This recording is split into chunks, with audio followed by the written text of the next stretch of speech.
Paz e graça para você ligado nessa programação. É hora de começarmos o seu programa diário de entrevistas, reflexões e debates. E hoje nós vamos fazer uma entrevista.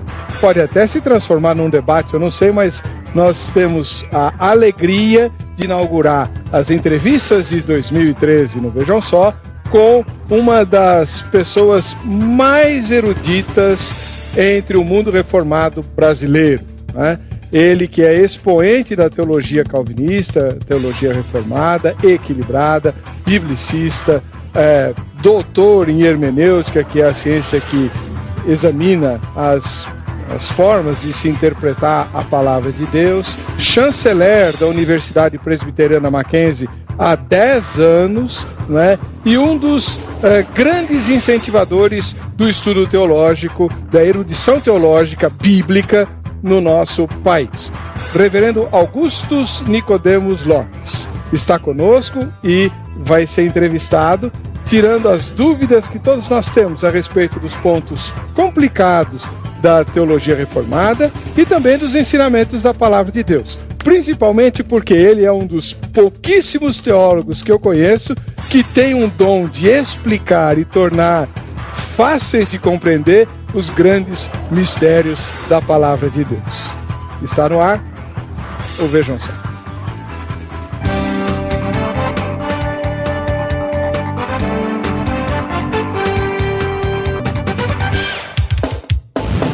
Olá! Em nome da Academia Teológica da Graça de Deus, a AGRADE, estamos começando essa edição do programa Vejam Só, uma edição especial, porque hoje nós teremos uma entrevista.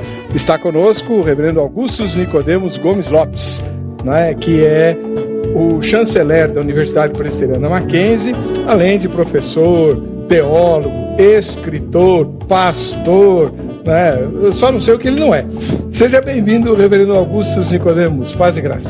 Muito obrigado, Weber. Muito obrigado pelo convite para estar aqui. Estou muito honrado em voltar ao programa. Espero não decepcionar. Mas não vai mesmo. Reverendo, além de todas as atividades que o senhor exerce, o senhor também pastoreia uma igreja presbiteriana, né? Juntamente com o reverendo Leandro, se não me engano. Exato. E onde fica a igreja? Ela fica na Zona Sul, no bairro de Santa Amaro. E funciona normalmente aos domingos, temos durante a semana estudos bíblicos e todos os nossos telespectadores são muito bem-vindos para uma visitinha lá. O endereço e os detalhes maiores é só procurar na internet, Igreja Presbiteriana de Santo Amaro, cai bem em cima. Muito agradecido pela presença do senhor. Abriu espaço na sua agenda concorridíssima para estar conosco aqui no Vejam Só. E para nos ajudar a entrevistar o reverendo Augusto Nicodemos Lopes, nós trouxemos um professor de teologia, o professor da Academia Teológica da Graça de Deus, a AGRADE, que patrocina o nosso programa. É o professor Júlio César Silveira Silva, que você já conhece de outros debates aqui no Vejam Só. Professor Júlio, paz e graça. Paz e graça, Heber. Agradeço aí a oportunidade de participar, agora colaborando aí na sua função aí. Exatamente. O irmão é de origem reformada também, não é? Isso, eu estive na Igreja Presbiteriana do Brasil até o ano de 2004. Agora o senhor está no Caminho da Graça. Isso, Estação São Paulo, na Vila Mariana. Em frente à Estação Vila Mariana. Exatamente. Avenida Lins de Vasconcelos, 3390. Nos reunimos aos domingos às 18h30. E lá na grade o irmão está dando aula de? No momento nós retomamos, começamos uma nova turma de Teologia Sistemática. Só, né? Logo começaremos uma outra de Filosofia da Religião. Tá, muito bem. Muito obrigado, professor. Eu agradeço. Bom, o reverendo Augusto Nicodemos é famoso aqui no Brasil por várias razões, entre elas por causa das suas obras. Conheça um pouquinho do trabalho do reverendo Augusto Nicodemos Lopes na matéria que você vai assistir agora. Vejam só. No final do ano passado, o reverendo Augustus Nicodemos lançou o livro Culto Segundo Deus, que traz críticas e observações a respeito de um esfriamento das igrejas evangélicas no Brasil.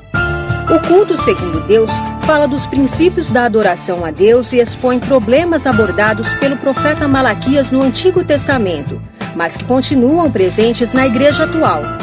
Malaquias, cujo significado é meu mensageiro, foi o último livro a ser escrito no Velho Testamento entre os anos de 458 e 445 a.C. O profeta foi contemporâneo de Esdras e Neemias no pós-exílio babilônico. Ele foi designado para falar a um povo desanimado e cheio de dúvidas, que experimentava a miséria, a seca, a adversidade econômica e a desilusão em relação a Deus. O profeta era um escritor corajoso e severo, empenhado em chamar o povo para voltar ao relacionamento que havia perdido com o Senhor. Seu livro registra o último apelo a Israel antes do encerramento do Antigo Testamento e lembra o amor de Deus para com o povo, exortando-o quanto à desonra e à falta de reciprocidade ao amor divino. Um contexto bastante semelhante ao da Igreja Evangélica Brasileira de hoje, em que a adoração a Deus parece não surtir efeitos na vida dos fiéis. Numa analogia feita entre os judeus do Velho Testamento e os atuais cristãos brasileiros, em seu livro Augustus Nicodemos afirma que ambos os povos têm nos bens materiais a medida de avaliação do amor de Deus. Para Nicodemos, o maior problema das pessoas não é o financeiro, mas espiritual, e isso tem ficado em segundo plano na vida de muitos cristãos da atualidade. Hoje, em entrevista especial, o reverendo Augustus Nicodemos vai falar a respeito do seu livro Culto Segundo Deus e outros assuntos abordados no programa Vejam Só. Maravilha, muito bom. Então hoje não é exatamente um debate, mas você aproveita para tirar suas dúvidas sobre a Bíblia e a teologia. Não é todo dia que a gente tem um teólogo aqui não, hein? E hoje nós temos um dos expoentes da teologia reformada bíblica, né? Isso é, depois durante o programa, vou pedir para o senhor fazer um comentáriozinho a respeito dessa questão. Mas eu queria começar as perguntas, reverendo, pedindo para o senhor abordar, nesse livro mencionado na matéria, né, o Culto Segundo Deus, né, no capítulo número 5, há uma pergunta que todo cristão com mais de 2 anos de convertido certamente já se fez, né? Por que cultuar a Deus se o mal existe, os ímpios prosperam e os justos sofrem? Olha, eu não li, mas eu vou começar seu livro lendo esse capítulo aqui, porque acho que um dos problemas mais espinhosos da teologia é justamente conciliar a ideia de um culto a um Deus bom e amoroso, a realidade na qual a gente vive, imersa na maldade e na prosperidade do ímpio. Muito bem. Esse é um problema muito antigo em teologia, né? A questão da origem do mal e porque no mundo governado por um Deus bom e justo, o mal existe. A gente chama de a teodiceia, né? É exatamente a área que trata desse assunto. No caso particular de Malaquias, o que estava acontecendo era que o povo de Israel, naquela época, estava afligido por diversas calamidades, estava passando por problemas financeiros, estava debaixo do governo de um governo pagão, não tinha liberdade política, pagava impostos, além de outras enfermidades e aflições. E aí o povo perguntava de que é que adiantava estar adorando a Deus, servindo a Deus, se aparentemente isso não produzia resultados práticos. O que se estava por detrás do pensamento do povo de Israel era a ideia de que, à medida que Deus é adorado e à medida que nós o agradamos e fazemos o que Ele manda, Ele recompensa com bênçãos materiais.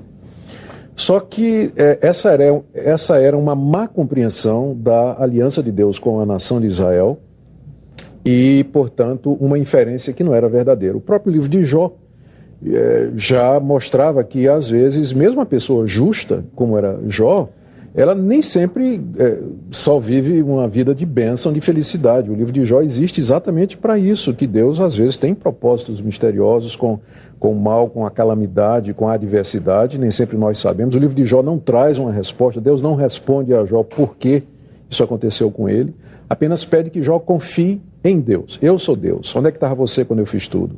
Onde é que estava você quando eu criei o universo? Quem é você para questionar a minha justiça e tudo mais? Então, é isso que o profeta Malaquias responde ao povo. Vocês estão adorando a Deus pelo que Deus pode dar, e não pelo que Deus, na verdade, é.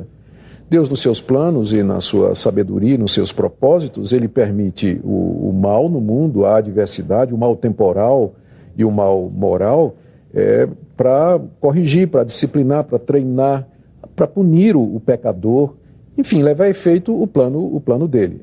É verdade que ele é um Deus bom, mas ele também é santo, é justo, é reto. Nós não podemos destacar um atributo de Deus em detrimento dos outros, porque ele deixa de ser Deus, né? Fica desequilibrado. Tem que colocar tudo em equilíbrio. E é isso que Malaquias está dizendo ao povo. Muito bem. E muito mais nós teremos ao longo do programa. Eu queria premiar você por estar nos assistindo. Então a gente vai fazer um sorteio no final do programa para todos que entrarem no site vejamsó.com.br e votarem na enquete. Basta que você vote na enquete e você está habilitado para o sorteio. E a pergunta da enquete de hoje é a seguinte: você acredita que a igreja evangélica no Brasil sofreu um grande esfriamento? Que é o tema do livro do reverendo Nicodemos, né? O último livro. 3 respostas: sim, não e não sei. Pode votar em qualquer uma das 3 que você está habilitado para o sorteio que a gente vai fazer, tá bom?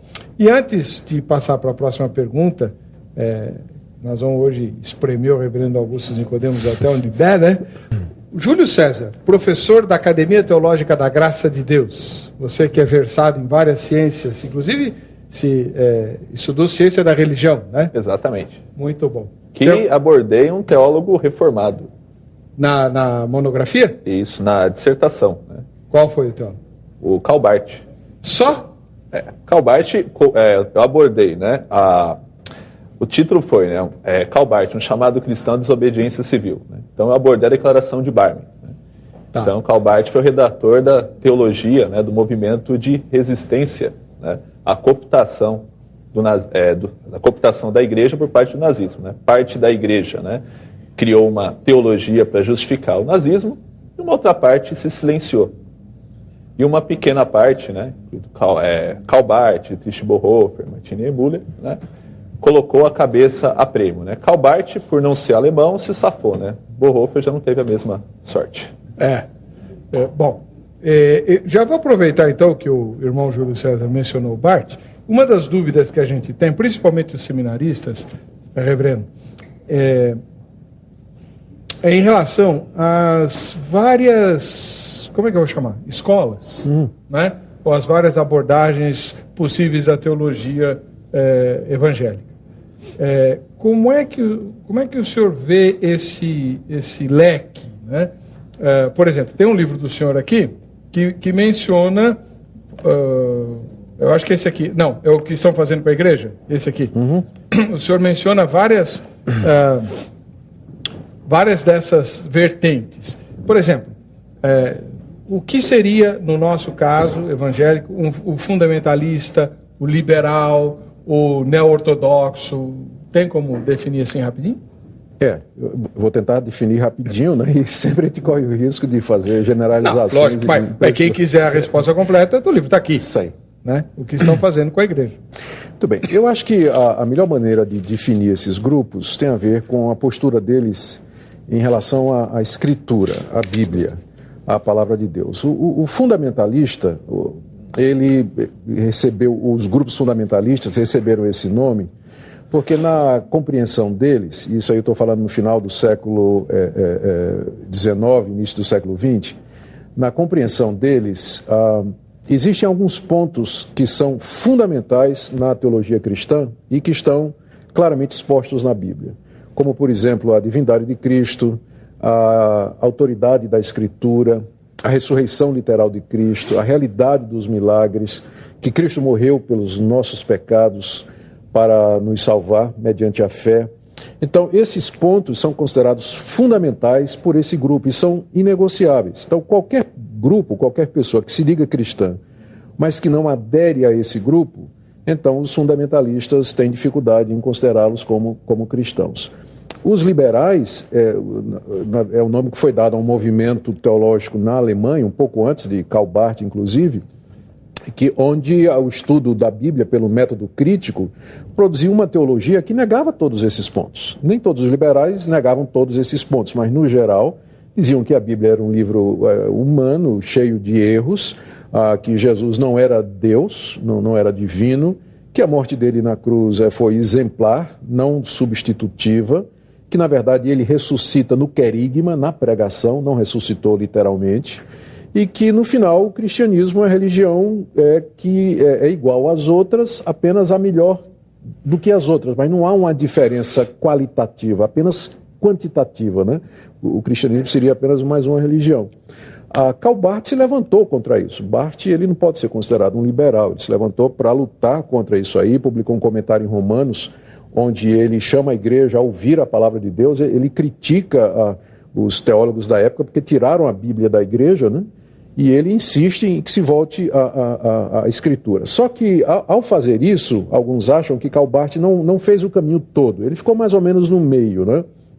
Por isso que foi chamado de neo-ortodoxia, o movimento que foi gerado por ele, que ele naturalmente jamais gostaria que o nome dele tivesse gerado isso. Mas seria mais ou menos assim, ele admite os resultados da autocrítica, ele vai dizer que a Bíblia de fato está cheia de erros, tem erros e tudo mais, mas a grande notícia é que Deus nos fala através desse livro cheio de erros. E que a Bíblia então se torna a palavra de Deus quando nós a lemos e ali temos um encontro existencial com Deus. Não é que ela mas ela se torna nesse encontro existencial. Então a gente deve agradecer a Barth os esforços que ele fez contra o liberalismo teológico, que é tremendamente destrutivo para a igreja, mas por outro lado o pessoal mais conservador dentro do cristianismo histórico gostaria que ele tivesse se livrado mais do ranço do método histórico crítico e abraçado a Bíblia realmente como a palavra infalível de Deus completamente. Então seriam essas diferenças. Já que você é especialista na área, tem alguma pergunta sobre isso? Então, a teologia reformada, como bem abordou o pastor, ela tem várias linhas, várias abordagens, várias versões, vamos assim dizer. No seu livro, A Bíblia e seus Intérpretes, o senhor reconhece que há dificuldades na Bíblia, então fica implícito ao reconhecimento que há aparentes contradições, disparidades, mas que o senhor prefere acreditar que se deve a uma dificuldade nossa e que num futuro aquilo que parece contraditório pode encontrar uma solução, né? Em última instância, o senhor está fazendo também uma aposta, vamos assim dizer, de fé, né? Todas as teologias, de uma certa maneira, elas também têm um pressuposto de fé, né? Por exemplo, quando a gente faz uma afirmação teológica, deposita né, uma crença, de alguma forma ou de outra a gente está excluindo, né, outras crenças, né, ou relativizando elas, né? Como trabalhar, né, diante dessas dificuldades que o texto bíblico apresenta? Muito boa pergunta. No meu livro, A Bíblia e seus Intérpretes, e muito obrigado que você leu. Só lembrando o telespectador que o doutor Augusto Nicodemos Lopes se doutorou justamente em hermenêutica, que é a ciência da interpretação da Bíblia. Então essa é a questão... Tá bem dentro aí dos nossos estudos. No livro, o que eu faço é reconhecer o óbvio, né? Eu começo o livro dizendo que a Bíblia é um livro divino, que é dado por inspiração de Deus, mas também é um livro humano, que foi escrito por pessoas numa determinada época, em línguas humanas, idiomas humanos, em contextos humanos, e que esse lado humano da Bíblia se reflete nos escritos, Se reflete não no sentido de que eles escreveram ou colocaram erros, coisas erradas em verdades, porque aí é que entra a inspiração para preservá-los disso, mas que eles escreveram dentro do conhecimento da limitação que eles tinham.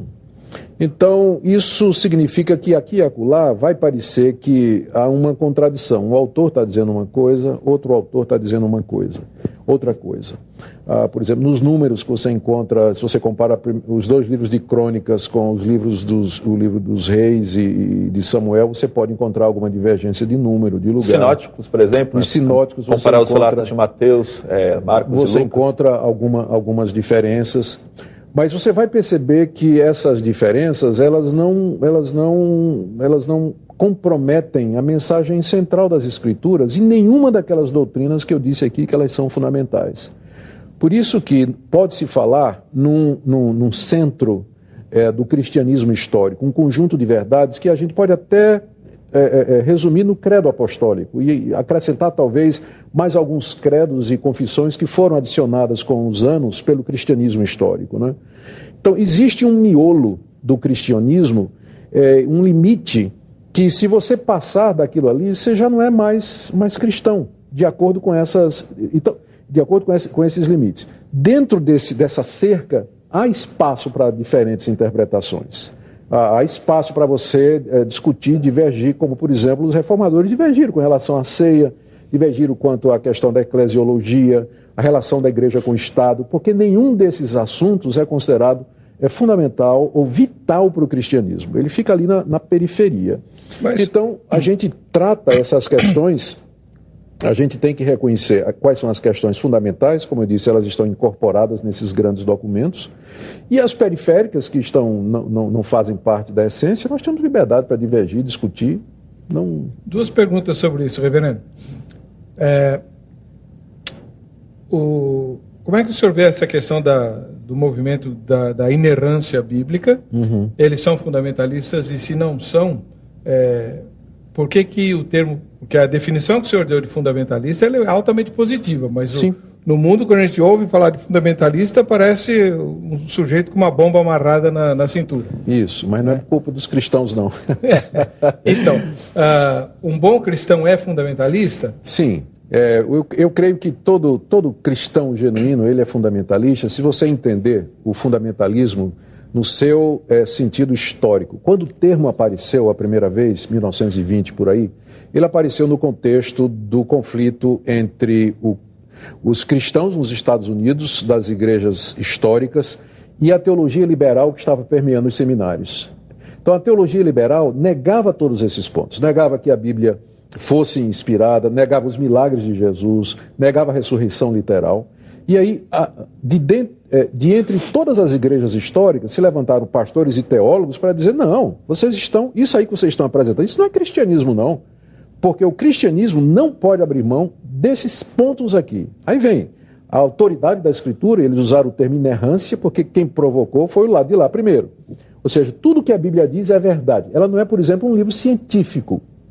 Mas o que ela afirma, ela é verdadeira nisso. Você não pode criar um livro de ciências a partir de afirmações da Bíblia sobre a natureza.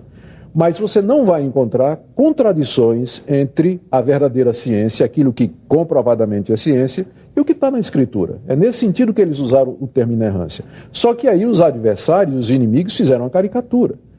Porque inerrância quer dizer que não tem... hoje, a King James, por exemplo, é inspirada por Deus? Claro que não é. É uma tradução, né, o original que seria inspirado, né, seria autoritativo e infalível. E aí, é claro, depois de um tempo, os fundamentalistas, de fato, eles se tornaram belicosos. Aí se juntaram na política americana, à direita americana, passaram a desenvolver um programa político e se identificaram com outras questões que não tinham nada a ver com teologia, e o resultado é que o nome fundamentalista começou a ganhar um termo muito ruim. É quando surge o movimento evangelical liderado por Billy Graham, que funda o seminário de Fuller, a revista Christianity Today, que seria um grupo conservador, mas que não queria aquela intransigência dos fundamentalistas de dialogar com quem pensava diferente. E aí vieram outros movimentos no mundo, né, religiosos fundamentalistas, aí o termo virou realmente pejorativo. Agora, fundamentalismo no sentido inicial e histórico, eu creio naquelas doutrinas. Eu creio que todo cristão verdadeiro, ele é fundamentalista nesse sentido. Crê na inerrância da Escritura, na autoridade da Escritura, crê nos milagres bíblicos, ressurreição de Jesus, que ele morreu pelos nossos pecados, que virá uma segunda vez. Amém. Amém. Para a gente fechar essa parte, reverendo, e os libertinos que o senhor menciona aqui no seu livro? Quem são os libertinos? Libertino é quem usa o Evangelho como capa para viver uma vida licenciosa. Né? Esse termo aparece lá em Judas, quando ele diz lá nos versos 3 e 4 que muitos transformam a graça de Deus em libertinagem. O movimento dos libertinos, ele já aconteceu no século I, eram cristãos dentro das igrejas apostólicas que distorciam o evangelho da graça e entendiam. O raciocínio é mais ou menos o seguinte, e vê se não tem hoje. Se a salvação é pela graça, é pela fé, pelo que Cristo fez, não importa como eu viva, eu serei salvo de qualquer maneira. Então, era isso que eles estavam dizendo, que a salvação se resumia simplesmente ao perdão de pecados, esquecendo que a graça de Deus, ela não somente nos livra da culpa do pecado, mas do poder do pecado, da presença do pecado, da influência do pecado em nossa vida. Então, o libertino é quem pega o evangelho pela metade.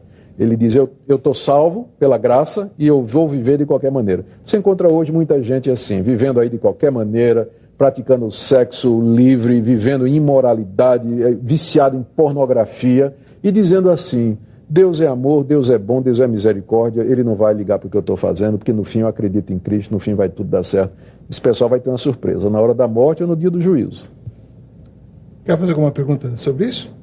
A respeito do liberalismo, no seu livro Batalha Espiritual, o senhor conta que quando foi fazer o doutorado na África do Sul, o senhor passou por um período que o senhor temeu, né, profundamente perder a fé. E que o senhor passava noites assim, clamando, implorando, né, para que essa fé renascesse, reavivasse. Né? Gostaria que o senhor, já que o senhor falou do liberalismo, né, que o senhor comentasse um pouco essa experiência. Depois. Tem que fazer suspense.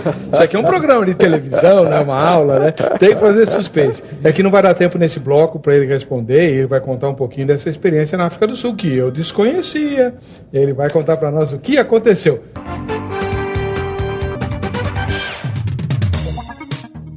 Ok, estamos voltando com o programa Vejam Só. Muito obrigado pelo carinho da sua audiência. Bom ter você aí. Toda noite a gente sorteia um brinde para os telespectadores. Eu, se pudesse, mandaria para todo mundo. Não pode, então a gente sorteia um só. É só entrar no site vejamsó.com.br, botar na enquete e você estará habilitado. O brinde de hoje é lá da escola onde o professor Júlio César trabalha. Né? Ele que está aqui hoje me ajudando a entrevistar o reverendo Augustus Nicodemos. Ele trabalha na Agrade, Academia Teológica da Graça de Deus. Dado o recado da Agrade, vamos voltar aqui para a entrevista. Hoje estamos recebendo com muita honra o reverendo Augustus Nicodemos Lopes, e ele está dando uma aula para nós sobre vários assuntos difíceis a respeito da fé cristã. E o professor Júlio César, que é extremamente instigante, né, fez uma pergunta a respeito de uma experiência difícil que eu desconhecia, que o reverendo Augustus teria passado lá na África do Sul. O que o senhor foi fazer lá?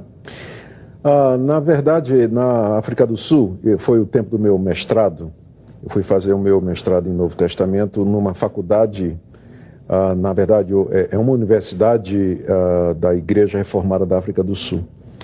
E de lá eu fui fazer o doutorado nos Estados Unidos com cursos na Holanda, que foi onde realmente aconteceu essa experiência que o nosso Júlio César estava mencionando.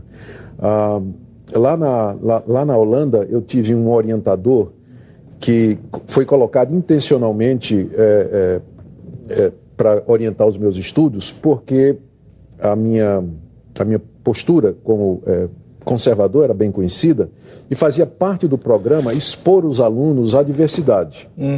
Então, lá na Holanda, eles me designaram um orientador que, para você ter uma ideia, Heber, pouco tempo depois de eu ter saído de lá da Holanda, concluído o doutorado, esse pastor, ele apresentou no sínodo da Igreja Reformada da Holanda uma proposta para que a igreja abandonasse a tese de que Jesus morreu pelos nossos pecados e que adotasse a tese exemplarista, que Jesus morreu para dar o exemplo para nós, de como a gente deveria ir até o fim para poder fazer a vontade de Deus. Como um mártir. Como um mártir. Nada de substituição, nada de pagamento de culpa. Então entre ele e Estevão não tinha diferença nenhuma. Pois é, não tinha diferença nenhuma. Então, esse foi o professor que me orientou lá na Holanda. Misericórdia, hein? Então, quando eu chego lá na Holanda, ele então me recomenda, me passa como leitura obrigatória, livros de muitos liberais, gente que tinha um pensamento igual ao dele, que eu já conhecia, já tinha lido muita coisa, mas durante assim 1 ano e meio, a dieta que eu tive de leitura foi só desse pessoal completamente, eu vou dizer até ateu, não é ateu disfarçado, claro, né? Não cria em nada, agnóstico, solapando, mostrando, argumentando, trazendo críticas e trazendo argumentos. Pessoal bem preparado, pessoal muito culto e tudo mais. Então, eu acho difícil uma pessoa que não tem fundamentação, ela ler ou estudar isso durante muito tempo e pelo menos se sentir, começar a dizer, peraí, né? Começar a fazer perguntas, a se questionar. Então, eu de fato teve um momento lá que entrei numa crise mesmo. Eu disse, meu Deus do céu. E que eu mal conseguia falar com Deus. Mas o tempo todo, isso aí durou mais ou menos um mês, mas durante esse tempo, né, de crise intelectual e tudo mais, eu não conseguia virar as costas para Deus, Heber.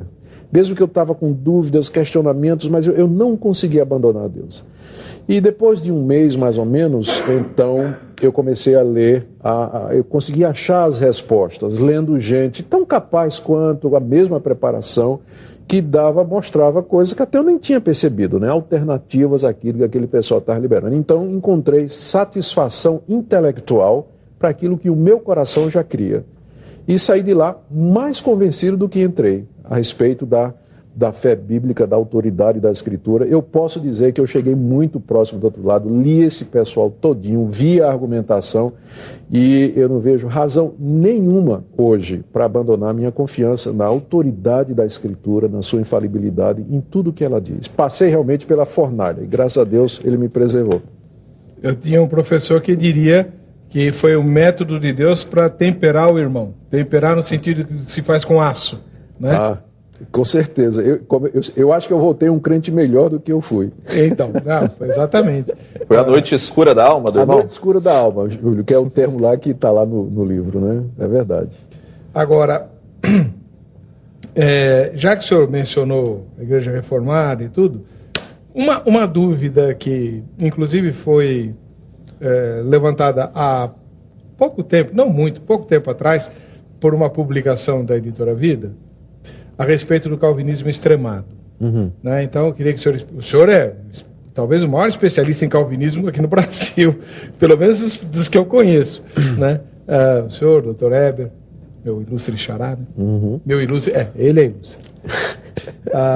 O Sínodo de Dort, que tem aqueles famosos 5 pontos que o senhor vai falar, porque com certeza, se eu for falar, eu vou errar.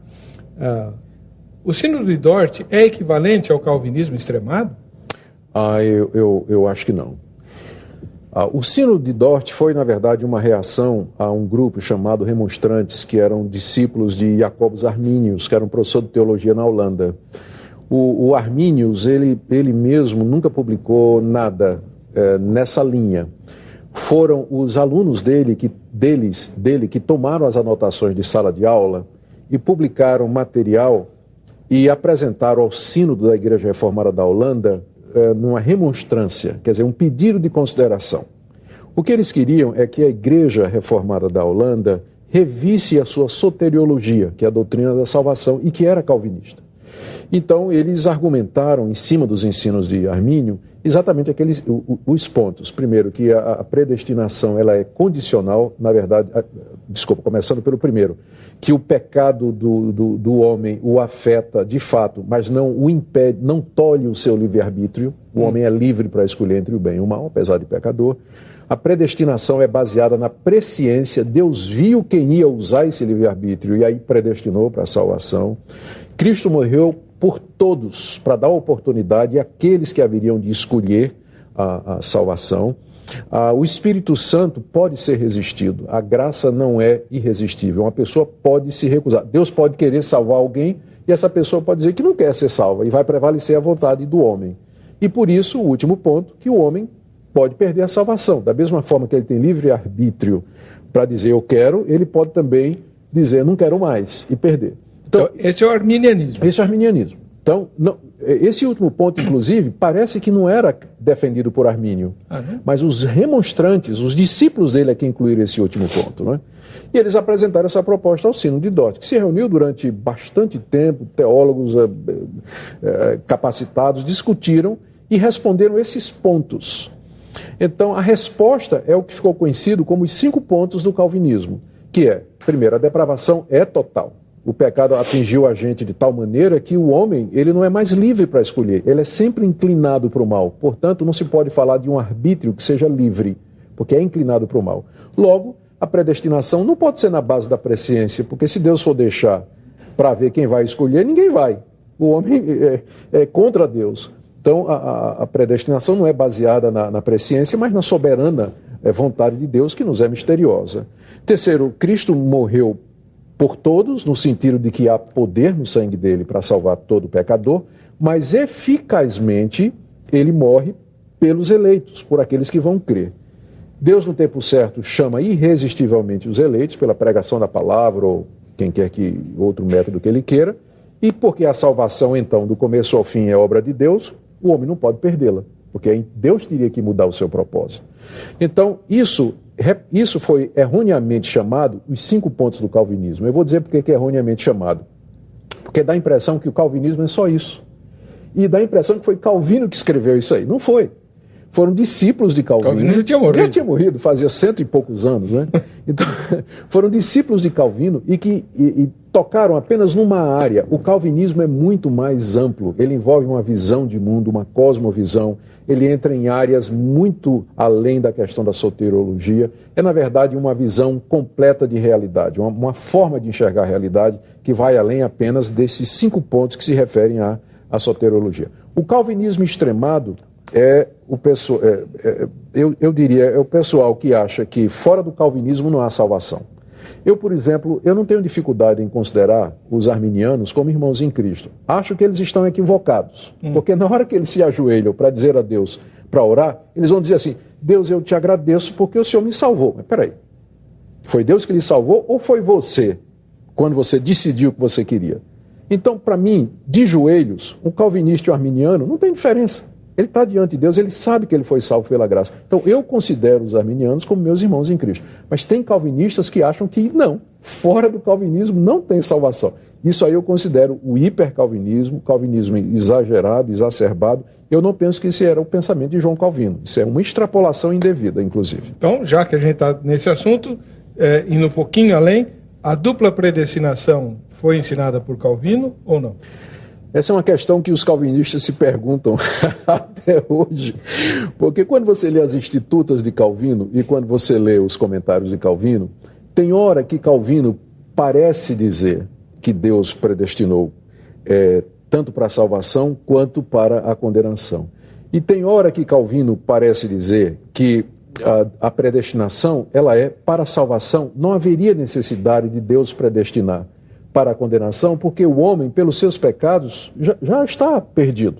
Então a predestinação seria apenas para a salvação. Então os herdeiros de Calvino brigam entre si para saber qual deles, qual grupo está correto. O pessoal que a gente chama de supralapsarianos e o pessoal que se denomina infralapsariano. O infralapsariano, se o latim aqui não me foge, é o que diz que a predestinação ela é feita depois da queda, na sequência lógica na mente de Deus. E o supra, que foi feito antes. O supra é o da dupla predestinação e o infra é o que acha que a predestinação é somente para a salvação, não haver necessidade, já que o homem está perdido, da predestinação para o inferno. Eu, pessoalmente, sou dessa última posição. Eu creio que a eleição é para a salvação. Deus, quando decidiu eleger, ele fez isso contemplando a humanidade perdida. Não havia necessidade de predestinar para a condenação. O homem vai para o inferno por sua responsabilidade. E se ele é salvo, é pela graça de Deus. Quer perguntar? Sim. Eu vou voltar à África do Sul. Né? Vamos lá. Sabemos que a Igreja de Cristo, né, como construção humana, né, ela reproduz os vícios, as contradições, as ambiguidades, feita de gente. Né? Como o senhor não acredita que cabe uma meia-culpa à Igreja Reformada na África do Sul por ter abençoado o apartheid, como também os reformados, algumas linhas reformadas aqui no Brasil, por terem se acompliciado com a ditadura militar? Reverendo Jaime White, né, por exemplo, ele disse que no DOPS, né, ele encontrou muitos presbiterianos por lá. Né? O Mackenzie também é notório também a ligação com grupos assim extremados. Cabe uma meia-culpa sem a gente cair naquela de que, mas teve que adotar essas medidas extremas porque também tinham grupos que pretendiam implantar o modelo extremo oposto. Então, na realidade, qual é a meia-culpa que a igreja, no caso a igreja do Senhor, deveria fazer? Nenhuma. Absolutamente nenhuma. A igreja, ela se expressa dentro dos seus contextos. E fica muito fácil para nós olharmos para trás, sem termos vivido a situação, e dizermos que a igreja errou e que a igreja acertou. Há mais coisas a respeito do passado e das posturas da igreja do que a gente sabe. Por exemplo, a questão do apartheid. Todo mundo acha o apartheid, de fato, um crime terrível. E, de fato, foi. Mas você sabe a razão por que o apartheid começou? Você sabe o motivo que levou, primeiro, a igreja a não querer os holandeses, quando chegaram na África do Sul, e se separar das tribos e dos povos? A razão inicial foi que eles não queriam a miscigenação por conta da religião, porque eles temiam que essa miscigenação fosse influenciar de alguma forma a pureza do cristianismo. Então, a intenção não tinha nada a ver com a cor da pele. A intenção era inicialmente uma questão religiosa. Depois, é claro, ela acaba virando uma questão, a geração que vem depois já não tem essa visão e faz essa associação com a cor da pele e com a raça. Nesse ponto, a Igreja da África do Sul fez uma meia-culpa. Não sei se você sabe, mas na África do Sul, a Igreja Reformada tem 3 denominações. Tem uma que promoveu ativamente o apartheid, tá certo? E ela não sei de nenhuma meia-culpa dela. Tem uma que é a maior, que fez uma publicação e oficialmente se desculpou e pediu perdão. E tem outra que sempre foi contra. Então, na verdade, são 3 igrejas e uma delas ela fez a meia-culpa. E elas cooperaram, né, porque a África do Sul, quando o apartheid acabou, eles fizeram uma comissão, equivalente à Comissão da Verdade aqui, né? Eu não lembro o nome que foi dado. Você lembra? Não. E é o Philip Yancey que fala muito disso nos livros dele, que reuniram, então, vítimas e algozes, e os algozes pediram perdão para as vítimas, foram condenados e tal. Mas houve a Comissão da Reconciliação. Sim. Eu acho que a Igreja Reformada cooperou. Ah, sim, participou ativamente disso. Durante o tempo que eu tive na África do Sul, Heber, eu participei de uma comunidade cristã onde o apartheid não funcionava. Os brancos e os negros, eles estavam, o que eles chamavam de mestiços colored, né? Eles adoravam juntos, estavam juntos. Onde o evangelho prevaleceu de verdade, essas distinções na prática não havia. Não havia. Então, o que às vezes o pessoal não falava também, e eu não estou defendendo o apartheid, eu sou contra o apartheid, mas o que o pessoal não via também é que havia o apartheid entre as próprias tribos. Zulus e Suanas, eles não se davam. Se você colocasse um trabalhador de Suana junto com um Zulu numa mina de carvão, eles se matavam. Esse conflito é eles anterior. Se matavam, não tinha. E entre os próprios brancos. A África do Sul foi colonizada primeiro pelos holandeses e depois pelos ingleses. Os ingleses ficaram no Cabo Sul, no Cape Town, na cidade do Cabo, a parte do sul, e os holandeses, eles entraram para o interior do país. Também não se falam, não se davam. Então, é um país totalmente fragmentado. E é muito simplista reduzir a questão entre pretos e brancos e dizer que a questão é simplesmente étnica e racial. Então, só quem viveu lá, como eu vivi, pode ter uma experiência in loco da situação, tá? Para poder dizer assim, é uma questão de ter que fazer meia-culpa e tudo mais, tem que ter vivido a situação lá para entender a coisa. Mesma coisa a questão da ditadura. Sempre a história tem 2 lados. Fica muito fácil a gente olhar para trás e dizer a igreja presbiteriana se envolveu. Que igreja presbiteriana? Que parte dela? Presbiterianos que lá estavam representavam a igreja? A nossa igreja ela é conciliar, ela tem presbitérios que têm determinadas autonomias. Então, eu não acho que cabe à igreja presbiteriana meia-culpa nenhuma a respeito disso. Pelo que ela pediria perdão? Ela não torturou ninguém, não tirou o direito de ninguém. E se houvesse algum torturador entre os presbiterianos, a culpa não é da igreja? De jeito nenhum. Se a gente soubesse, certamente essa pessoa perderia os seus privilégios de presbiteriano. Por muito menos, presbiterianos perdem o direito de membresia na igreja. Embora essa seja uma questão muito complicada hoje. Sim. Aqui no Brasil, né?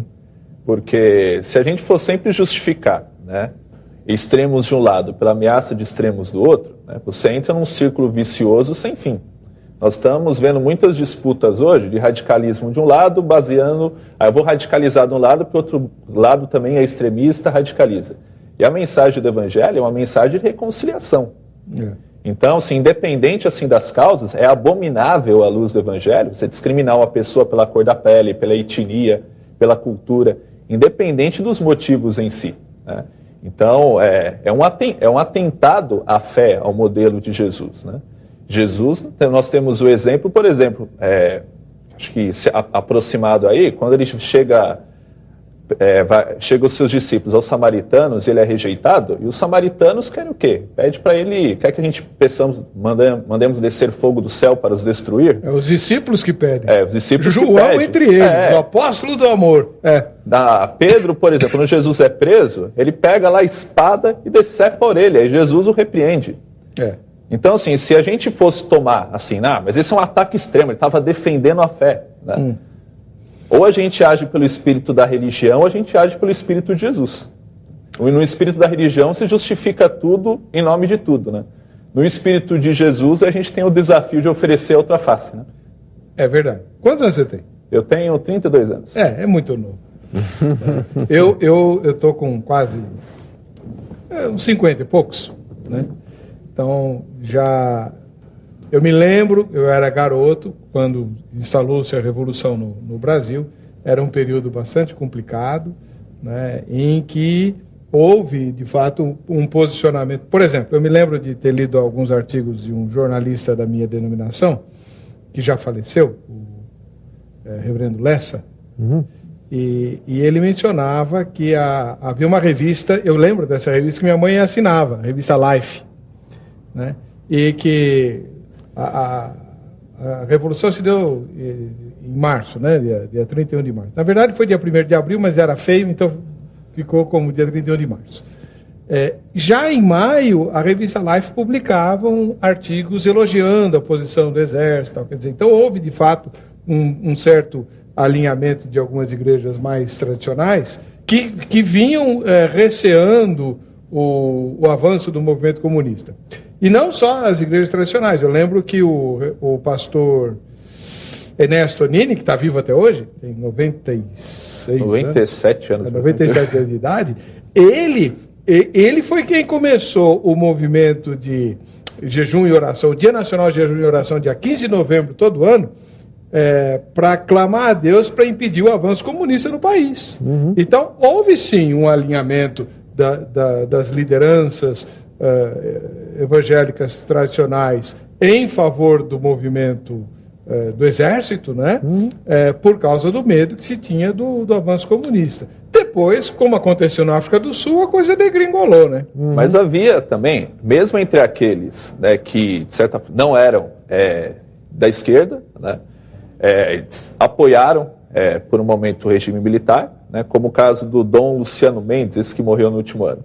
Ele era notoriamente, né, contra, né, a ideologia de esquerda, mas ele abrigou vários prisioneiros, né, e falou para os militares isso. Ou seja, eu sou contra, mas eu também não admito tortura. Não vou colaborar. Que eu creio que é a posição correta, né? E eu duvido que tenha dentre esses líderes nacionais que entenderam que na ocasião tinha que orar pelo que estava acontecendo, duvido que qualquer um deles fosse apoiar a tortura ou qualquer outra coisa, né? Isso não existe. Deixa eu só dizer uma coisa aqui. À vontade. O Espírito de Jesus é o Espírito de reconciliação em alguns casos. Porque mesmo Jesus, que fala de reconciliação, pega um chicote e expulsa vendedores do templo. Religiosos. Né? Mas ele faz isso. E ele se vira para os religiosos fariseus, Mateus 23, e pronuncia contra eles um dos discursos mais severos. Então, quando a gente fala a respeito de Jesus, a gente precisa ter cuidado para não passar a impressão de que com Jesus vai tudo, que Jesus aceita tudo e que sempre o caminho de Jesus é esse. Eu vejo Jesus confrontando, eu vejo Jesus inquirindo. Você lê, por exemplo, as cartas de João no livro de Apocalipse, as 7 igrejas, você vê que Jesus está o tempo todo questionando e confrontando e dizendo, se você não se emendar, isso e isso vai acontecer. Então, a gente precisa, quando vai tentar entender a figura de Jesus, ter o quadro completo. Ter o quadro completo para a gente não chegar a uma compreensão equivocada do ser do Senhor. Essa fala do Senhor retoma um pouquinho aquela explicação que o senhor deu sobre os libertinos, porque o que eu vejo hoje, talvez alguém escreveria dizendo, são os abusadores da graça, né? Que se tomam como discípulos do movimento reformado na medida em que a salvação não depende de nós, depende de Deus, é obra de Deus e, portanto, ela não se perde, e que propõem um discurso usando a palavra reconciliação, mas num sentido de abuso. Né? Vale tudo, vale para todos, o que tem que prevalecer é o amor e tal. Eles estão alinhados com os libertinos ou os libertinos não têm nada a ver com isso?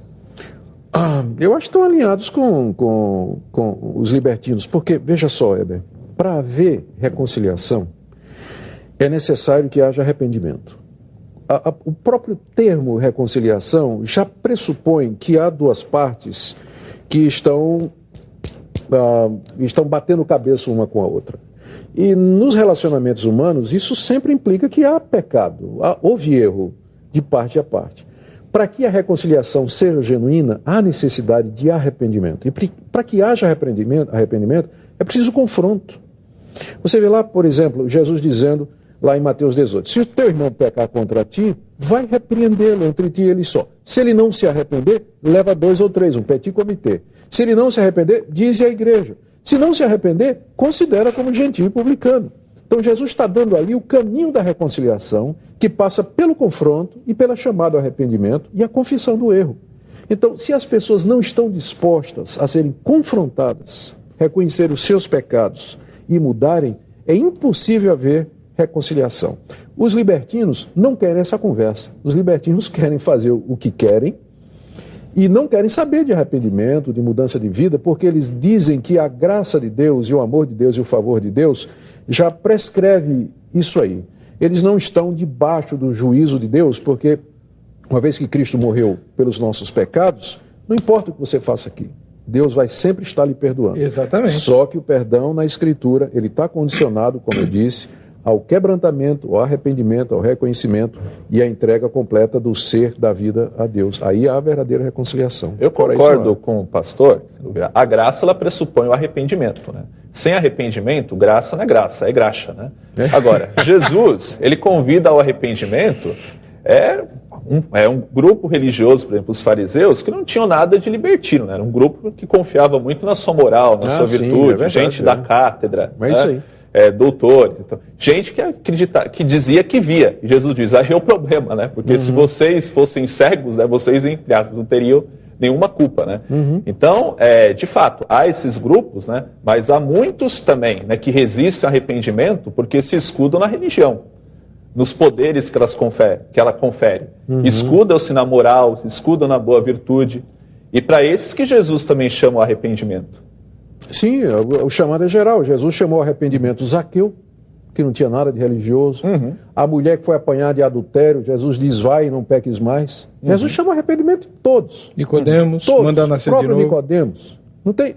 Então, eu acho complicado você pegar os religiosos como sendo o ápice ou o ícone do mal, quando na Escritura eles são apenas uma parte. Você vai ver que a luta de Jesus não é somente contra os fariseus. A luta de Jesus é contra toda a incredulidade e contra toda a recusa das pessoas que não querem admitir o seu senhorio. É a mesma coisa o ministério dos apóstolos. Os apóstolos não só tiveram dificuldade ou encontraram resistência da parte, por exemplo, dos fariseus ou dos judaizantes, mas encontraram dificuldade dos comerciantes que vendiam estátuas e nichos da deusa Diana, porque estava prejudicando o negócio dele. A reação deles não era religiosa, era comercial. Então, é muito difícil você reduzir a oposição a Jesus apenas à questão religiosa, porque a incredulidade e a hostilidade a Deus você vai encontrar em todas as categorias. O religioso é apenas uma delas. Os herodianos não eram religiosos. Não, era um partido político. Exatamente. E que não queriam perder o status quo. Eu vou chamar um intervalo. No próximo bloco é imperdível. Eu vou pedir para o reverendo Augusto Nicodemos Lopes falar sobre... Olha o livro que ele escreveu. Olha aqui, ó. O presbiteriano também trata disso, irmão. Batalha espiritual. O que você precisa saber sobre batalha espiritual, né? Nós não falamos nada do demônio ainda, então ele vai ter que falar um pouquinho aqui capeta chifrudo. Vou pedir para ele falar também sobre a questão do teísmo aberto, que, aliás, o senhor ficou notabilizado no mundo neopentecostal por causa da questão do teísmo aberto, né? E tem uma perguntinha simplíssima aqui no site. Uma pergunta ao reverendo Augusto Nicodemos. Sei que o reverendo segue a teologia reformada, portanto, minha pergunta é: em que consiste a teologia reformada? E por que temos que segui-la? E no que ela difere das outras teologias? Bobagem. Em 2 minutos ele responde. No próximo bloco a gente volta.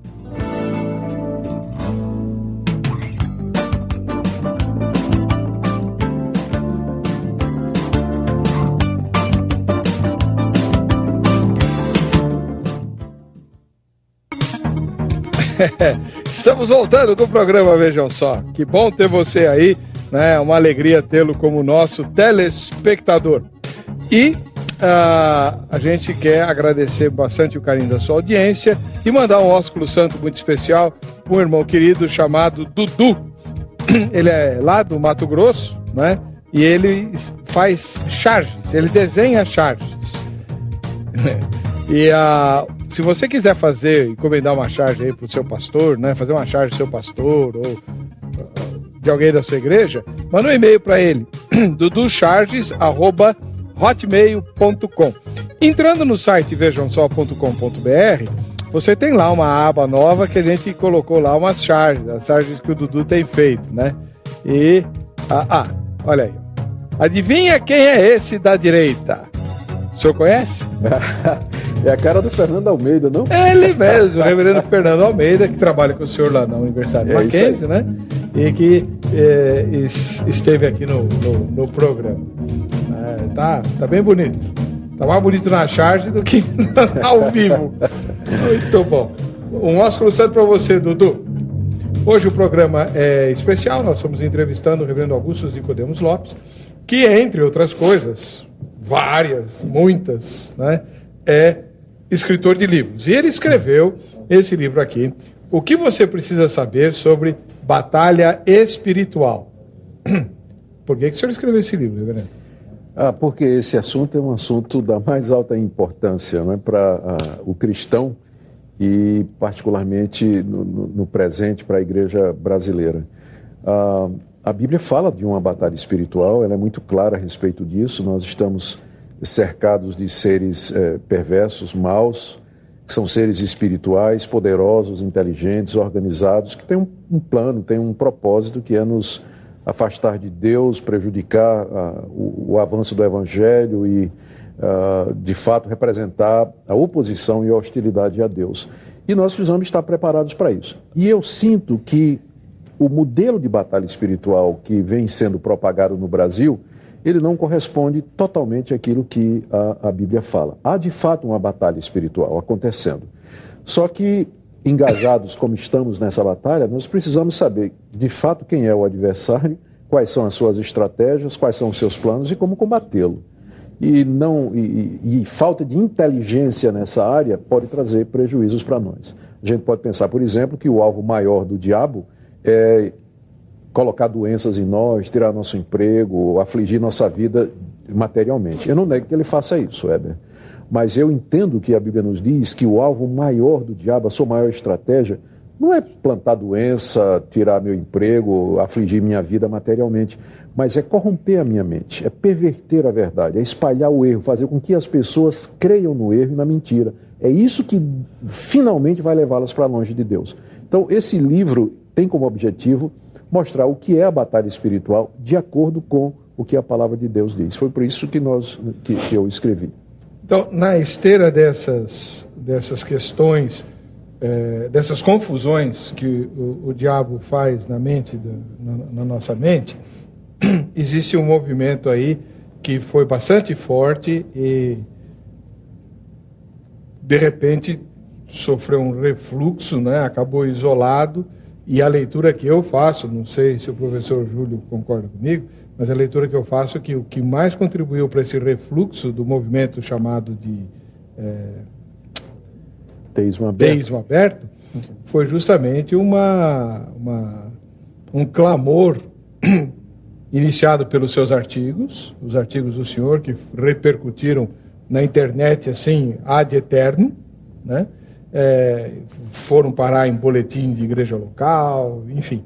E o senhor se transformou numa espécie de porta-voz do mundo teológico conservador contra essa novidade chamada ateísmo aberto, que é bastante sedutora, né? O ateísmo aberto é, com certeza, sedutor, ou não? Sim, é uma espécie de antropologia, né? Porque o Deus do teísmo aberto, né, de certa forma, ele é a projeção de uma aspiração humana, né? De um Deus que pode ser modelado, de um Deus que evolui, né? Então, é muito fácil assim, né, filosoficamente, a gente adequar, né, a evolução humana à evolução divina, como um processo de aprendizado. Bom, se a gente parte desse pressuposto, fica complicado, porque daí nós já não sabemos mais em quem nós temos crido, né? E pior do que isso, o que eu acho que era muito sedutor no movimento do teísmo aberto, era que poupava Deus das desgraças acontecidas no mundo, né? Que, não resta dúvida, para quem crê na soberania de Deus, fica difícil. Mas filosoficamente não é tão problemático assim. Como assim, filosoficamente?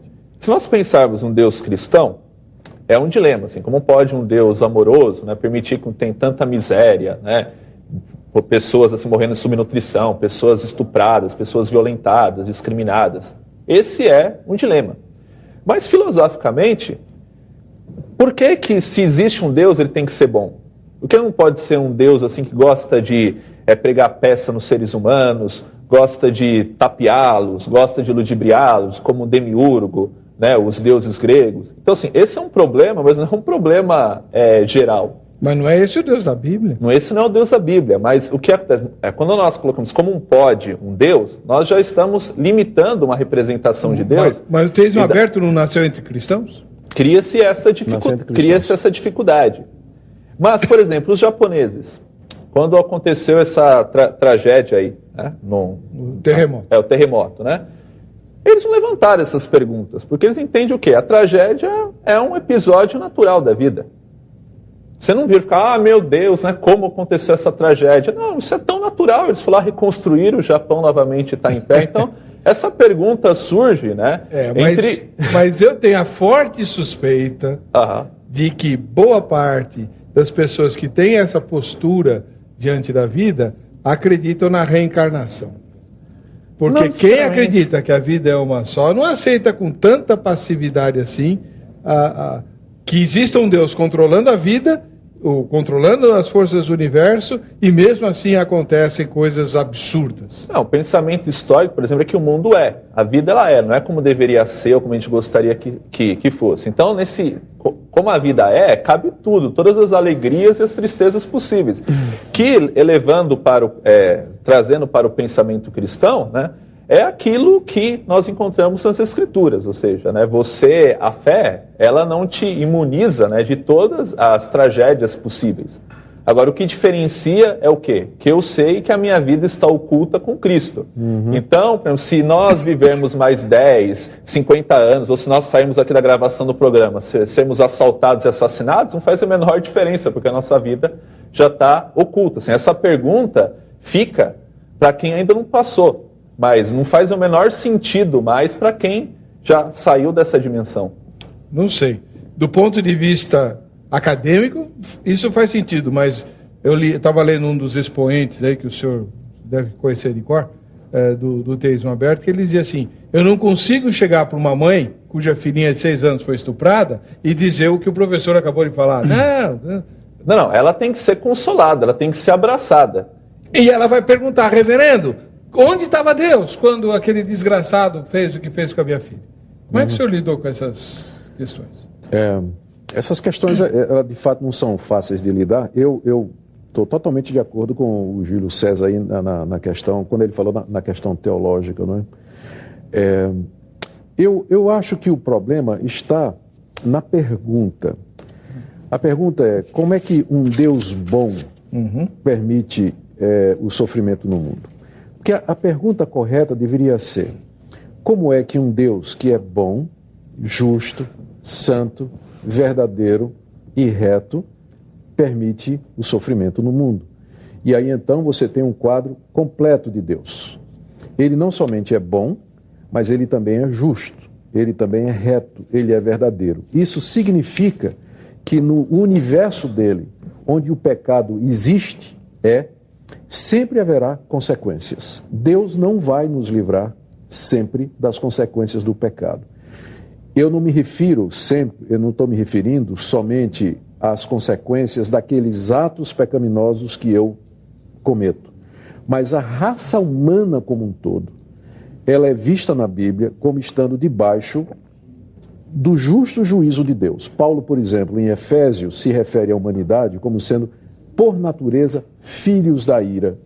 Filhos da ira, ou seja, nós fazemos parte de uma raça que, por conta da sua pecaminosidade, está debaixo dos juízos e dos castigos temporais e das consequências dos nossos próprios erros e dessas perturbações morais que existem no mundo por causa dos nossos pecados individuais e coletivos. Então, nem sempre Deus nos livra das consequências dos nossos pecados e dos outros. O motorista bêbado, um estuprador. Né? Se ele fosse... Por quê? Porque ele é um Deus que não somente é bom e misericordioso, mas ele também é justo, santo, e um dia, e é aí que está, como a gente lida com isso. Filha, isso aconteceu, mas você tem que saber que Deus, pensando no caso da menina que foi maltratada, isso aconteceu, Deus está aqui, nós vamos orar, vamos nos recuperar disso aqui, e você pode ter certeza que Deus tem estabelecido um dia em que ele vai com justiça julgar o mundo. Isso não vai passar em branco, filha, porque há um Deus que é justo, é um Deus que é reto, nos planos misteriosos dele. Isso aconteceu com você. Mas você pode saber que Deus viu e que na hora dele, no tempo dele, a maneira dele, a pessoa que fez isso, ela vai pagar por isso. E você pode até saber que Deus receberá essa pessoa se essa pessoa se arrepender do que fez. Vamos orar por essa pessoa. Vamos pedir a Deus que toque o coração dela, que mude a vida dela, para que ela se converta e um dia ela possa chegar a você e quem sabe até pedir perdão. Então, tem como consolar. Agora, não tem como consolar dizendo, aconteceu porque Deus nem sabia o que ia acontecer, nem tinha poder para evitar e também não vai ter poder para punir. Isso é que não consola. A soberania de Deus e um Deus forte, aí sim ele é uma rocha para nós, mesmo quando essas coisas acontecem e parecem assim tão terríveis, como de fato são. Mas é nesse Deus soberano que nós vamos encontrar conforto. Não tem onde encontrar outro conforto. Não tem outro lugar para encontrar conforto a não ser nele. O senhor acha que essa postura teológica morreu? Você fala do teísmo aberto? Eu acho que sim. Não totalmente, não é? Na verdade, essa postura ela é muito antiga. Ela, na verdade, é uma forma moderna de socinianismo. Os socinianos, há 4 séculos atrás, 3 séculos e meio atrás, eles já estavam levantando essa questão se Deus de fato conhecia o futuro, se Deus tinha algum controle. Então isso que a gente chama de teísmo aberto é uma versão requentada dessa heresia antiga, não é?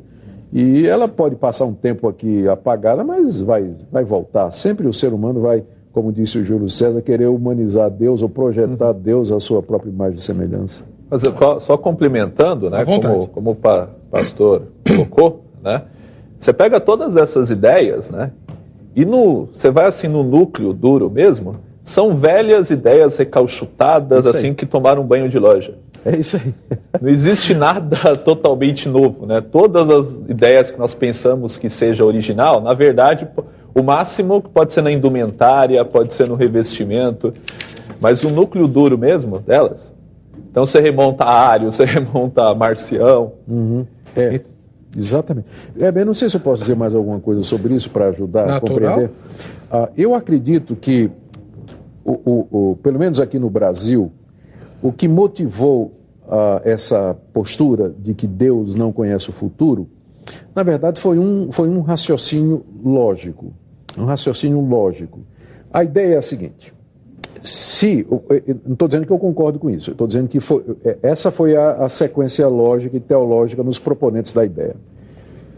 Se o homem é totalmente livre, e ele precisa ser totalmente livre, Deus não pode nem conhecer o futuro. Porque se Deus sabe o que eu vou fazer daqui a 10 minutos, então aquela decisão já não pode ser mudada, porque Deus já sabe. Então, para que eu seja totalmente livre, eu não somente tenho que negar a soberania de Deus, mas eu tenho que negar a presciência de Deus e a onisciência de Deus, para que eu possa afirmar a plena liberdade humana.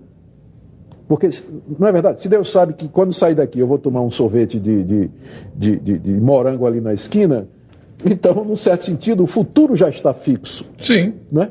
Então, eu tenho que negar não somente a soberania, mas a onisciência de Deus e a presciência de Deus. É por isso que quando essa teologia apareceu, a reação não foi dos calvinistas só. A reação foi, inclusive, dos arminianos. A reação foi de todo o grupo evangélico, de todas, porque ameaçava uma doutrina central e querida para todos, independente de ser arminiano, calvinista, que é exatamente que Deus, ele é onisciente, que ele conhece o futuro. Então, eu creio que esse foi o raciocínio que levou a essa postura extremada. Acredito que o problema também, teologia, é a prisão de Deus ao tempo, né? Como se para Deus tivesse também o ontem e amanhã, né? E para Deus né? Como dizia Agostinho, né? Deus está no eterno agora, né? E a própria física, né? Comprova assim que o passado e o futuro são ilusões, né? Dos nossos sentidos, né? Então, quando a gente prende a Deus nessa linha do tempo, de fato fica muito complicado, né? A gente tentar compatibilizar, né, essas noções, né? Como compatibilizar a soberania de Deus com a liberdade humana? Não tem como compatibilizar. Né? Viva, né, a proposta de Jesus, o caminho de Jesus, né, num caso como esse, o terremoto lá do Haiti. Né? Na época eu escrevi um artigo, eu apontei assim, o Deus, né, que não impediu, né, o terremoto, era o mesmo Deus que estava com os enfermeiros, que estava com todos aqueles voluntários que foram acolher, assistir, abraçar, e não ficaram fazendo perguntas teológicas, foram lá servir. Então a gente faz muita pergunta quando a gente não quer servir, né? Jesus, por exemplo, quando a Torre de Siloé, ele não deu uma resposta, né? Todos, se não se arrependerem, perecerão. Não só os 18 que morreram. Não só os 18, eles não eram mais pecadores, né? Porque nessa hora muitos querem dizer, mas eles, na época eu vi explicações do sentido, que era castigo de Deus por causa da feitiçaria. Natural. Era punição, era pecado de Deus, enfim, né? Então, assim, se é punição, pecado de Deus, assim, azar deles, né? Agora, eu queria que o senhor explicasse para nós um título muito estranho que o senhor deu para o seu livro, esse aqui, ó, O Ateísmo Cristão. Como é que pode ser? Se você é cristão, você não pode ser ateu. Se você é ateu, não pode ser cristão. Como é que pode ter ateísmo cristão? O título desse livro é tirado já do primeiro artigo, onde eu faço a citação de uma teóloga de linha liberal, que foi copiada aqui no Brasil por alguns teólogos também de linha liberal, que diz que você acreditar num Deus que intervém, num Deus que está no controle da história e num Deus que se imiscui na realidade humana, interfere na realidade humana, isso leva você à passividade. E que isso é o que está por detrás da passividade de determinados grupos que deveriam estar envolvidos em ação social, em ativismo político, enfim, em uma série de atitudes para tornar o mundo melhor. Aí ela diz, os cristãos devem viver como se Deus não existisse. Ou seja, tudo depende de mim. Eu é que tenho que correr atrás, eu é que tenho que fazer e tudo mais. Então, para mim, isso é ateísmo cristão. A pessoa se diz cristã, mas diz, eu tenho que viver como se Deus não existisse. Ora, isso não faz o menor sentido, porque se você der uma olhada, não faz sentido primeiro historicamente, se você olhar para vou chamar de ativista por falta de uma palavra melhor, se você olhar para os grandes ativistas cristãos que fundaram universidades, fundaram hospitais, abriram creches, lutaram na política para promulgar leis justas, e muitos cristãos estão por detrás disso tudo, eram pessoas que eram teístas, acreditavam em Deus, oravam a Deus, dependiam de Deus. Muitos eram inclusive calvinistas, nem todos, mas muitos eram, acreditavam num Deus soberano e tudo mais, e não viam incompatibilidade em você crer num Deus que age na história, que tem a visão geral da história e o controle dela, e a nossa responsabilidade para com o próximo e tudo mais. Então, você dizer que para você cumprir o mandato cristão, você tem que viver como se Deus não existe, para mim isso é ateísmo cristão. Agora, reverendo, a gente está no último bloco, então tem que... Mas já? Já, tem que correr um pouquinho. E eu queria saber o seguinte, o senhor mencionou numa das suas falas, falando sobre a África do Sul, sobre fundamentalismo. Sim. Que o movimento começou muito sério, muito bom e tal, e depois, com o passar do tempo, acabou se transformando ou sendo visto como uma força aliada à direita política norte-americana, né? Estou falando de fundamentalismo cristão, evidente. Isso. Né? E hoje eles se resumem a uma luta contra o aborto lá nos Estados Unidos e tal, por causa do bipartidarismo, aquela coisa toda. Corremos o mesmo risco no Brasil? O senhor vê que os evangélicos estão, de alguma forma, indo na mesma direção, querendo levantar bandeiras aí únicas, enfim? O Brasil nunca teve partido de direita, né? O Brasil sempre foi de esquerda. Você tem a esquerda mais moderada, mais centrada, mais radical. Teve a Arena. Mas a direita americana, que é a republicana, ela é muito mais radical em torno dos valores que eles consideram inegociáveis, não é? Do que os grupos brasileiros que você encontra aqui que estão na política. E lá eles são ativistas mesmo, né? Eles criam ONGs, criam organização, fazem passeata, se movimentam, elegem, deixa de eleger, ou vota, deixa de votar por conta disso e tudo mais. Então, eu temo hoje, sua pergunta é da mais alta importância, eu temo hoje que nós entremos na política sem estar preparados. Os evangélicos hoje estão tão fragmentados, falta uma visão coerente de mundo. De repente você vê uma pessoa que é evangélica, está num cargo público, que faz declarações teológicas desajeitadas, desastradas, que falta um conhecimento básico de teologia, de interpretação. Aí, quando ele é criticado, a lama respinga em todos nós. Verdade. Respinga em todos nós. Aliás, eu tenho até uma postura que pode parecer um pouco radical, mas eu acho, por exemplo, uma pessoa que é pastor e que ganhou popularidade ou que se projetou como pastor, se ele pretende ou aspira a um cargo político, devia renunciar.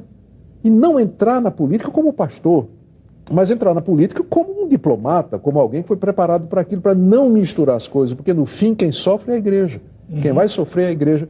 Se ele disser alguma bobagem, se disser alguma coisa, quem vai sofrer é a igreja. Eu acho que nós precisamos nos preparar. Creio sim que a igreja deve, de alguma maneira, exercer o seu papel profético. Ela deve falar ao Estado, ela deve orar pelos governantes, ela deve preparar jovens com a vocação política e ajudá-los a desempenhar o papel. Acho que o político evangélico ele tem que ser político do brasileiro, ele tem que legislar em favor do brasileiro, ele não é despachante de igreja, mas ele tem que ver o bem público de todos, indistintamente, e não ficar lá simplesmente defendendo os interesses da igreja, que precisam ser defendidos, mas defendidos porque amparados pela Constituição, porque nós somos brasileiros, temos direito de expressão, direito de consciência, direito de fala, direito de ter os nossos cultos e de dizer o que se pensa, sem ofensa, é claro. Mas isso todo cidadão brasileiro tem, não é só o evangélico. Então, eu acho que a igreja está despreparada, eu não sei bem o que fazer a essa altura, porque eu acho que já perdemos muito tempo, mas eu creio que é necessário que os evangélicos levem a sério essa questão da participação dos evangélicos na política, porque se não for gente preparada, vai acontecer, infelizmente, o que a gente tem visto por aí. Tem um nome que tem uma atuação destacada, que é a Igreja Presbiteriana, inclusive o Henrique Afonso, né? Não sei se o senhor conhece o Henrique Afonso. Conhece, por exemplo, de Gema. Temos o trabalho do Carlos Alberto Bezerra, deputado estadual, no combate ao trabalho escravo, à violência infantil. Trabalho da Marina Silva, também, referência internacional. Agora, é curioso que essas figuras elas são conhecidas não por serem evangélicas, mas pela militância, né? Pelas causas de interesse público. O que é bom. O que é ótimo. O que é ótimo. É isso aí. Agora, bom, enfim. É a velha história, né? Uma questão até vai ser tema da próxima semana ou da outra aqui no Vejam Só. Será que os evangélicos se uniriam para apoiar um candidato evangélico à presidência? Porque nada nos une. Se a Dilma quiser falar com os católicos, ela fala com a CNBB. E se ela quiser falar com os evangélicos? Ela vai ter que reunir uns 200 negros lá para... Então, não é? É verdade. Bom, o Marcos Feliciano, por exemplo, está no olho do furacão. Lembremos, né? Ele é um partido de sustentação da Dilma. No segundo turno da eleição em 2010, ele gravou um vídeo assim, enaltecendo, né, o presidente Lula, né, reconhecendo que ele muitas vezes foi preconceituoso, né, e pedindo, né, afiançando a palavra dele, né, para que os evangélicos votassem na Dilma, junto com outras lideranças. Sim. Agora, como o pastor colocou ali, o problema é o despreparo, né? E também o fisiologismo, o oportunismo. Por exemplo, nós vemos assim, pastores, né? Não vou falar o nome, que de repente pode comprometer, né? Mas assim, eles usam a bandeira do combate à militância gay, gay. Então, assim, até no segundo turno de São Paulo, dizia que ia acabar com o candidato Haddad. Mas no Rio de Janeiro, apoia escancaradamente um prefeito que promove uma agenda gay. E daí você começa a perguntar assim, o que está por trás disso, né? Porque os 2 pesos e 2 medidas, né? Só não falo porque estou como visita aqui, não quero causar problemas para vocês. O Jetson de Caicó, no Rio Grande do Norte. Gosto muito do programa, assisto sempre que posso. E eu acredito que a Igreja de Jesus tem muita fome da presença de Deus e muitas vezes querem mais e mais do Espírito Santo. No entanto, a falta de conhecimento e de entendimento da palavra de Deus e a falta da busca por intimidade com o Senhor deixa muitas pessoas frias ou desanimadas. A igreja precisa buscar mais o avivamento e entendimento da palavra. Quando conseguirem isso, chegará o ânimo e a vontade de servir mais a Jesus. Muito bom. Bom. Lá em Caicó. O Lucas Andrade Dantas, de Betim, em Minas Gerais. Paz do Senhor, reverendo Augusto Nicodemos. Estava olhando na internet e vi alguns livros seus. Para o senhor, o que é uma igreja complicada? É a igreja de Corinto, né? Que o livro... vou te mostrar aqui. Esse livro, ele foi escrito... Na verdade, ele é um comentário nos primeiros 4 capítulos da carta... eu falei Efésios, na verdade é Coríntios, né? São os 4 primeiros capítulos da carta que Paulo escreve aos Coríntios, a primeira carta, onde ele trata da questão das divisões que havia na igreja, formação de grupos e um tipo de ministério, Weber, que não era saudável, né? Uma visão que os coríntios tinham a respeito dos líderes cristãos, em que eles faziam comparações e se exaltavam a favor de um contra outro, e é um retrato muito próximo do que a gente vê aqui no Brasil. Então, na verdade, embora o título se refira à Igreja de Corinto, mas ele pode muito bem ser transposto para a Igreja Evangélica Brasileira no que se refere ao divisionismo e o surgimento de ministérios que, acredito, não são saudáveis biblicamente. Rapidinho, se isso é possível. Qual a diferença entre fatalismo e predestinação? Você quer que responda rápido? Se é possível. O fatalismo, ele exclui qualquer participação humana. Na visão fatalista, o homem se reduz a um mero autômato, a um robô, uma marionete. Na visão bíblica da predestinação, há a inclusão em paralelo da responsabilidade humana e da atuação do homem. Ou seja, a visão bíblica da predestinação coloca lado a lado como 2 trilhos, como os trilhos de um trem correndo lado a lado, a soberania de Deus, a predestinação, e a responsabilidade humana. Não se tocam, a Bíblia não explica como é que eles se tocam, mas afirma ambos. Então, a soberania de Deus corre paralela à responsabilidade humana. E os 2 trilhos, eles se encontram lá no horizonte, né, quando a gente olha, e é lá na eternidade que a gente vai ver a solução final para isso. No fatalismo, não há espaço para a responsabilidade humana, mas na doutrina bíblica da predestinação, a responsabilidade humana, eu não estou falando de livre-arbítrio, estou falando da responsabilidade humana, anda lado a lado com a soberana predestinação de Deus. Isso resume várias perguntas que foram feitas aqui endereçadas ao Senhor, né? E o Fábio Coutinho, de Campinas, diz que a igreja sofre com o mundanismo e, ao invés da igreja ir ao mundo, o mundo entrou na igreja. Os crentes do Brasil experimentam uma melhora da vida material, o que é bom, mas acabaram deixando de lado o seu dever como crente, né? É isso aí. Eu lembro que um dos fundadores da minha denominação falava que conhecia o crente por 2 coisas: a guarda do domingo e a fidelidade no dízimo. Puxa, isso já era, né? Isso foi lá em 1900 e nada, né? Pois é, fidelidade ao domingo, como é que é? A guarda do domingo e a fidelidade do dízimo. Era como ele conhecia os crentes. Isso aí.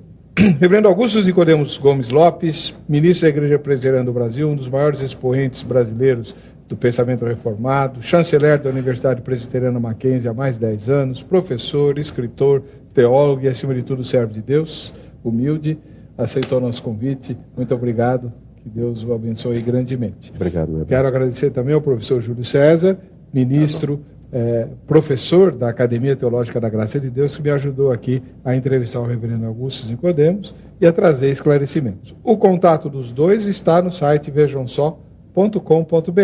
Se você quiser endereçar perguntas ao reverendo Nicodemos ou ao professor Júlio, fique à vontade. Se eles vão responder, eu não sei, porque o tempo deles é limitado, né? Eu respondo, só não garanto em quanto tempo, mas respondo. Então tá bom. Mesma coisa. Muito bom. Vamos ver quem é que vai levar a camiseta da Agrade para casa. Jaime Soares Ribeiro, de Emilianópolis. Não sei onde fica essa cidade. Para você que fica com a gente, que fica com essa programação, a paz e a graça de Jesus. Nós nos encontraremos no próximo Vejam Só.